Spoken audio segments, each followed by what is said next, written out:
السلام علیکم دوستوں، آج پھر ہم گفتگو کریں گے لا آف اٹریکشن کے حوالے سے، لاشعور کے حوالے سے اور پاور آف بلیف، یقین کی طاقت کے حوالے سے۔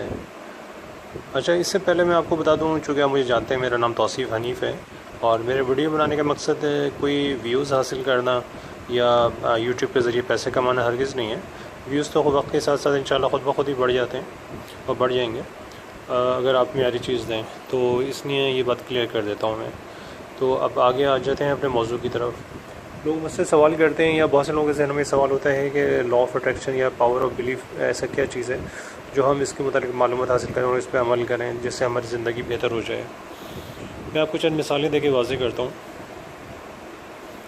آپ نے ہمارے پاکستان میں خاص طور پہ یہ سنا ہوگا کہ بلوچستان کے کچھ علاقے ہیں جہاں پہ اگر کوئی چوری ہو جائے یا کوئی ایسی بات ہو جائے جہاں لوگوں کا سچ اور جھوٹ پکڑنا ہو،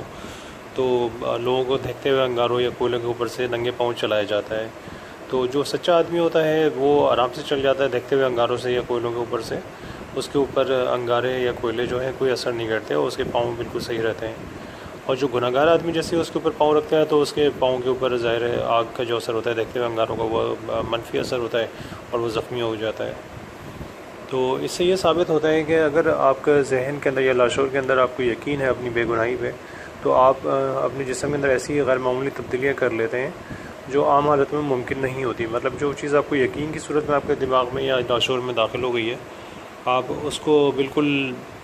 اسی غیر معمولی طاقت و صلاحیت کے ذریعے حاصل کر لیتے ہیں جو عام حالات میں ممکن ہی نہیں ہوتا۔ اسی طرح ایک مثال میں آپ کو دیتا ہوں۔ ایک بادشاہ ہوا کرتا تھا پرانے زمانے میں، تاریخ کے اندر یہ واقعہ موجود ہے۔ تو اس کی فوج بڑی کم تھی، جو وہ دوسری فوج سے لڑنے کے لیے جب گیا اپنی فوج کو لے کے، سپاہ کو لے کے، تو اس کے جو فوجی تھے یا سپاہی تھے وہ دوسری فوج کی طاقت دیکھ کے گھبرا گئے کہ ان کی عددی برتری بھی زیادہ تھی، ان کے پاس حربی صلاحیت بھی زیادہ تھی، تو وہ گھبرا کے لوٹنے کا سوچنے لگے اور فرار اختیار کرنے لگے۔ تو بادشاہ نے ان کو کہا کہ اب ہم قدرت کی طرف سے لیتے ہیں اشارہ کہ بھئی ہمیں شکست ملے گی یا فتح ملے گی۔ تو اس نے ایک سکہ اچھال کے اس نے بتایا کہ اگر یہ ہیڈ یا ٹیل آئے گا تو اس میں سے اگر ہیڈ آئے گا تو ان کو فتح حاصل ہوگی۔ تو اس نے سکہ اچھالا اور ہیڈ آ گیا۔ اب وہ اس کی فوج کو بھرپور اعتماد اور یقین ہو گیا کہ وہ جیتیں گے، تو وہ دل سے اور یقین سے لڑائی لڑے یا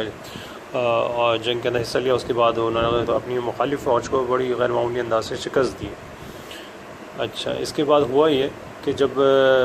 بادشاہ سے کسی نے پوچھا کہ یہ کیسے اس نے کرا، تو اس نے وہ سکہ دکھا دیا۔ لوگوں کو پتہ چلا دونوں سکے کے دونوں رخ کے اوپر ہیڈ ہی تھے،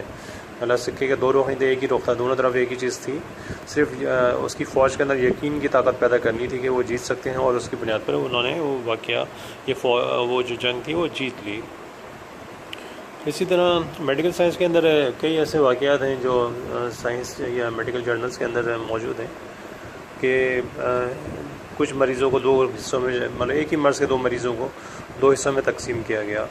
ایک کو اصل دوا دی گئی اس مرض کے دور کرنے کی، اور دوسروں کو ایسی شوگر کوٹڈ پلز یا ٹیبلٹس دے دی گئیں،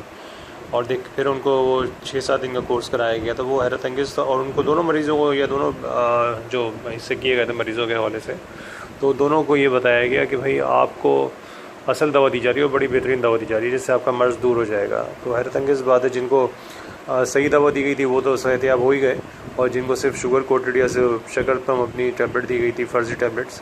وہ بھی صحت یاب ہو گئے، کیونکہ ان کو یقین ہو گیا تھا کہ ان کو بہترین دوا دی جا رہی ہے۔ تو یہ یہاں پہ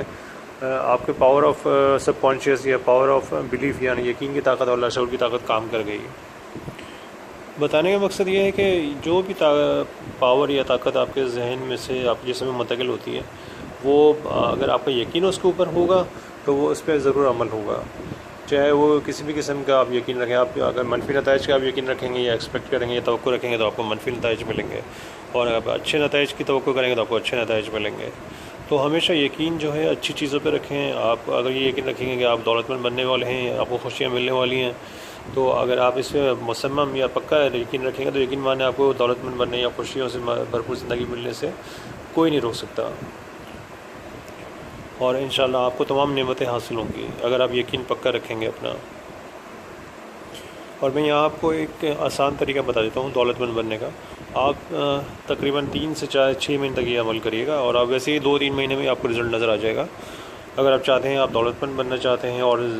آسان طریقے سے بننا چاہتے ہیں، تو جب آپ رات کو سوتے وقت سونے کا ٹائم ہو، بستر پہ آپ لیٹیں، سکون سے اپنے ذہن پہ آپ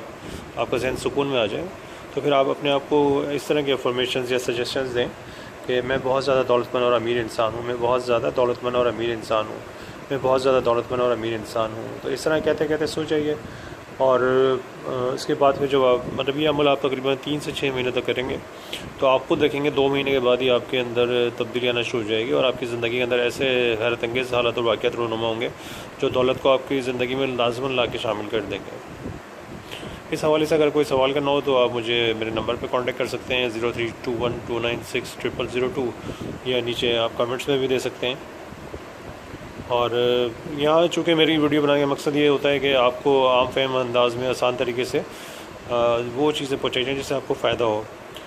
اور یہاں کسی قسم کے وہ میں سافٹ ویئر وغیرہ تو یوز نہیں کرتا، اور نہ کوئی پروفیشنل وے میں ویڈیو بنانے کا ماہر ہوں، اس لیے سادہ فہم انداز سے آپ کو چیزیں بتاتا ہوں۔ تو امید ہے کہ آپ کو یہ چیزیں پسند آتی ہوں گی، اگر پسند آتی ہیں تو ضرور اس کو لائک کریں اور شیئر بھی کریں، اور اگر پسند نہیں آتی تو اس کا بھی اظہار کریں،